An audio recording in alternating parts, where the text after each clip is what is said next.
ભારત સરકારના NDFDC તથા NCS DA for women Vadodara તથા અમદાવાદ તથા અમેરિકન ઇન્ડિયન ફાઉન્ડેશન તેમજ ગુજરાત સરકારના શ્રમ, કૌશલ્ય વિકાસ અને રોજગાર વિભાગ હેઠળની મદદનીશ નિયામક કચેરી તરસાલી, જેમાં અલ્પેશ ચૌહાણ મદદનીશ નિયામક રોજગાર તરસાલી અધિકારી પર ઉપસ્થિત રહ્યા હતા. તેઓએ રોજગાર મેળાની મુલાકાત પણ લીધી હતી. સાથે વડોદરાના સંયુક્ત ઉપક્રમે 40% કે તેથી વધુ દિવ્યાંગતા ધરાવતા, માત્ર મૂકબધિર, શ્રવણહીનતા તેમજ પગની દિવ્યાંગતાના ધરાવતા લોકો, મોટર ડિસેબિલિટી ધરાવતા, શારીરિક અને માનસિક રીતે સ્વતંત્ર તરીકે હલનચલન તેમજ મુસાફરી કરી શકે તેવા અને બંને હાથથી કામ કરી શકે તેવા 18 થી 40 વર્ષના, ધોરણ 8 pass, 10 pass, 12 pass, ITI, diploma, graduate, master લાયકાત ધરાવતા, ફ્રેશર અને અનુભવ ધરાવતા સ્ત્રી પુરુષ માત્ર દિવ્યાંગ ઉમેદવારો માટે આજરોજ સવારે 10 વાગ્યાથી અકોટા સ્ટેડિયમ વડોદરા ખાતે માત્ર દિવ્યાંગ વ્યક્તિ માટે રોજગાર અને એપ્રેન્ટિસ ભરતી મેળો યોજવામાં આવ્યો, જેમાં વડોદરા અને આજુબાજુના 20 જેટલા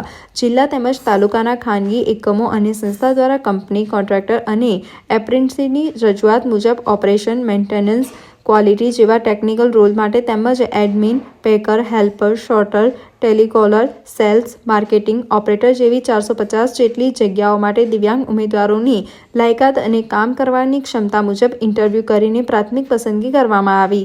કલા મેળા માટે આજરોજ દિવ્યાંગ ઉમેદવારો માટે ખાસ રોજગાર ભરતી મેળાનું આયોજન કરવામાં આવ્યું છે. આજના ભરતી મેળામાં ભારત સરકારના જે દિવ્યાંગ કલા મેળા અને જિલ્લા રોજગાર કચેરી તેમજ NCS કેરિયર સેન્ટર સાથે રહી આજે ભરતી મેળાનું આયોજન છે, જેમાં લગભગ 20થી વધારે કંપનીઓએ પાર્ટિસિપેટ કર્યું છે. ખાસ કરીને સર્વિસ સેક્ટર, જેમાં બેક ઓફિસનું કામ હોય, સોર્ટર, પેકર એવા કામો છે. સાથે મેન્યુફેક્ચરિંગમાં જે ઓપરેટર તરીકેના કામો, હેલ્પર તરીકેના કામો પણ આજે ઉપલબ્ધ છે, જેમાં લગભગ 400થી વધારે વેકેન્સીઓ માટે આજના ભરતી મેળાનું આયોજન થયું છે. કેવા પ્રકારની જોબ મળી શકે? જોબમાં એમને એક તો હેલ્પર તરીકે મળે છે, ઓપરેટર તરીકેનું મળે છે, પેકિંગ માટેનું કામ છે, આસિસ્ટન્ટ તરીકેનું મળી શકે છે. એટલે અલગ અલગ એમની જે યોગ્યતા છે અને જેમની ડિસેબિલિટી છે એના અનુરૂપ એમને કામ મળવાનું છે. શું નામ આપણું? અલ્પેશ ચૌહાણ, મદદનીશ નિયામક રોજગાર વડોદરા.